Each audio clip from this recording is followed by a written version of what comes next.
Guys, ये जो हमारा वीडियो है ये मोस्ट डिमांडिंग है, मोस्ट रिक्वेस्टिंग है।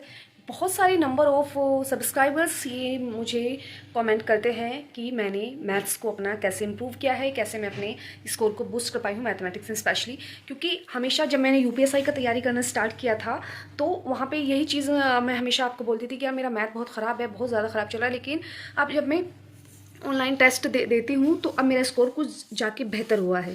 तो मैंने क्या क्या चीज़ें फॉलो की हैं बताऊंगी मैं इस वीडियो में, आप सब लोग भी उसको फॉलो कर सकते हैं। तो इस वीडियो को ध्यान से देखना, उन सभी लोगों के लिए है जिन्होंने मुझसे ये कमेंट किया था। और अगर आप मैथ्स की स्ट्रैटेजी देखने आए हैं तो आप यहाँ रुकिए, वरना आप यहाँ से जा सकते हैं। इस वीडियो को स्किप करके कोई और मेरा ब्लॉग आप इंजॉय कर सकते हैं। So hi guys, this is me from PCS world and I am preparing now for UPSI Uttar Pradesh sub inspector exam. And आप सभी को पता है कि 14 और 15 मार्च को परीक्षा होने वाली है। तो सभी लोग अपने तन मन और धन से इस परीक्षा की तैयारी में जुटे हुए हैं। उनमें से एक मैं भी हूँ। मैं भी मार्केट से आके बैठी हूँ और ये अरिहंत का प्रैक्टिस सेट लेके आई हूँ कि मेरे को ऑफलाइन टेस्ट ही लगाने हैं, ऑनलाइन में अब नहीं लगाऊंगी। क्योंकि ओएमआर भरने वगैरह रहता है, टाइम का मैनेजमेंट, सारी चीज़ें हमें देखनी रहेंगी, कैसे कैसे हम लोग मैनेज कर पाएंगे।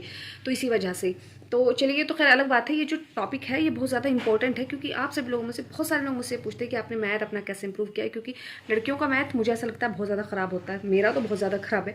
और मुझे ऐसा ही लगता है क्योंकि बहुत सारी रिक्वेस्ट आती है। मैं सबको नहीं कह रही हूँ, सब अपने ऊपर मत ले लेना, कभी कोई बुरा मान जाए कि भैया हमारा तो मैथ बहुत अच्छा है, आपने ऐसा कैसे बोला। तो मैं सबके लिए नहीं बोल रही हूँ ये चीज़, मतलब ज़्यादातर होता है, ठीक है।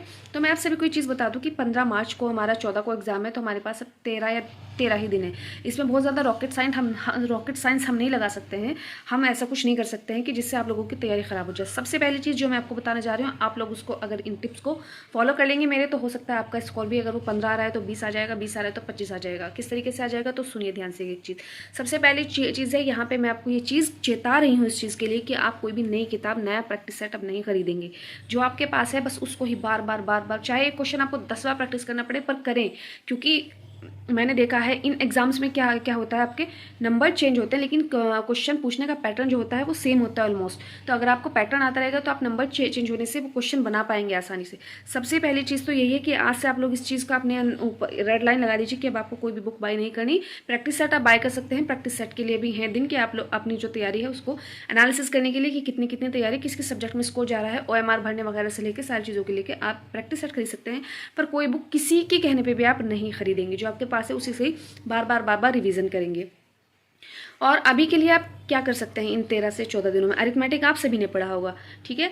और देखिए, मेंटल एप्टीट्यूड नाम का एक मैथमेटिक्स वाले पोर्शन में हमारा सब्जेक्ट रहता है। तो उसमें कभी कभी 5 से 6 क्वेश्चन, 7 क्वेश्चन, 8 क्वेश्चन पूछ ले जाते हैं। तो आप अपनी रीजनिंग को इतनी मजबूत कर दो कि 40 के 40 क्वेश्चन वो और 5-6 क्वेश्चन इधर भी आप जो भी हैं सारे बना पाओ। हालांकि ऐसा नहीं होता है कि 40 में से आप जो मेंटल एप्टीट्यूड वाले आएंगे वो तो सारे 100% सही करने हैं उसमें तो आपको। लेकिन अगर मैं रीजनिंग में भी आपके 35-36 बन गए तो वेरी गुड स्कोर, ठीक है। तो मेंटल एप्टीट्यूड वाला आप अच्छे से कर लो, वो रीजनिंग का क्वेश्चन है। उसके अलावा डीआई पे पकड़ आपकी अच्छी होनी चाहिए, वेन आरएफ पे आपकी पकड़ अच्छी होनी चाहिए, वेन डायग्राम पे, सॉरी हाँ वही मतलब हिंदी इंग्लिश है जो भी है कर लेना उसको, ठीक है। तो ये कितने क्वेश्चन हो गए, 10 क्वेश्चन तक हम पहुंच चुके हैं। वेन डायग्राम से लेकर के जो पाई चार्ट वगैरह जितने भी कुछ आते हैं उनको लेकर के, और जितना मेंटल एप्टीट्यूड वाला पार्ट है उसको लेकर के 10 क्वेश्चन हमारे यहाँ से बन जाएंगे इजीली। एक आध क्वेश्चन जीएस का भी होता है, वो सब मिला के वो मेंटल एप्टीट्यूड मिला के रख देते हैं, ओके। उसके अलावा हमें सेकंड चीज़ क्या करनी है गाइज, अरिथमेटिक के जितने भी सब्जेक्ट हैं, नंबर सिस्टम 2 क्वेश्चन मान के चलिए आप, प्रॉफिट लॉस, चक्रवृद्धि ब्याज, सिंपल इंटरेस्ट, औसत, कार्य और समय। उसके अलावा है मिश्रण, उसके अलावा लाभ हानि, डिस्काउंट, और उसके अलावा प्रतिशत, बहुत इंपॉर्टेंट चैप्टर है प्रतिशत। उसके अलावा नाव और धारा वाला क्वेश्चन, ये सब मिलाकर के 10-12 क्वेश्चन आपको यहाँ से देखने के लिए मिलेंगे। तो हो गए 20-22 क्वेश्चन। रही मेंसुरेशन की बात, मेंसुरेशन का आपको इलाज नहीं है, बस जितना भी पीवाईक्यू अगर आप दिमाग में डाल सकते हो थोड़ा बहुत तो वो डाल लीजिए, बाकी कुछ नहीं। बस मैं ये तो आपको सभी को कहूँगी 2017 और 2021 में जितने भी मेंसुरेशन की पीवाईक्यूज पूछे गए एटलीस्ट आप उनको करके जरूर जाएंगे, चाहे आप रटें चाहे आप कुछ भी करें। क्योंकि ये जो टाइम है ये वही करो या मरो वाला है टाइम कि आप कुछ भी करें, करना ही है। तो 20 से 25 आपका स्कोर अगर आप ये चीज़ फॉलो कर लेंगे मेरी बताई हुई तो हो जाएगा। रोज़ आपको एक प्रैक्टिस सेट मैथ का जरूर लगाना है, उससे आपका क्या होगा, आपका दिमाग जो है ना 360 डिग्री पे घूमेगा कि भाई अगर अब आपको यहाँ पे लाभ हानि का फॉर्मूला लगाना है, अब आपको यहाँ पे सिंपल ब्याज निकालने का फॉर्मूला लगाना है, अब आपको यहाँ पे कंपाउंड इंटरेस्ट निकालने का फॉर्मूला लगाना है। तो प्रैक्टिस सेट आप एक रोज़ जरूर लगाएंगे, लेकिन कोशिश कीजिएगा ऑफलाइन में लगाएं, अब ऑनलाइन मत लगाना, क्योंकि उससे फिर क्या होता है हमारा टाइम मैनेजमेंट करने में एग्जाम हॉल में दिक्कत होगी।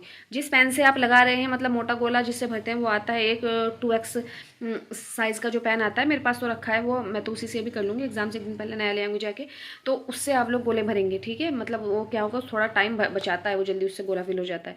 तो इस तरीके से करके आप अपने मैथ्स के स्कोर को बूस्ट कर सकते हैं। बस यही है आप लोगों से मेरा कहना कि रीजनिंग और हिंदी को इतना मजबूत कर लो, इतना मजबूत कर लो कि वहाँ से क्वेश्चन गलत ना हो, फिर शायद हम गर्ल्स के चांसेस ज़्यादा बढ़ जाएंगे सिलेक्ट होने के। बाकी नहीं पता है कुछ भी, बहुत तगड़ा कंपटीशन है इस एग्ज़ाम में। एक सीट पे शायद 300 कुछ लोग फाइट कर रहे हैं, तो कंपटीशन तो ऑब्वियसली बहुत ज़्यादा है, लेकिन हम अपनी कोशिश पूरी तरीके से करेंगे, जितनी भी जान है ताकत है सब लगा देंगे एग्जाम में। बाकी के लिए बेस्ट ऑफ लक, मिलूंगी आपसे ब्लॉग के साथ में, तो आप बने रहिए पीसीस वर्ल्ड के साथ। आई होप स्ट्रैटेजी आपको पसंद आएगी और आपको सूट करेगी। Bye, thank you very much.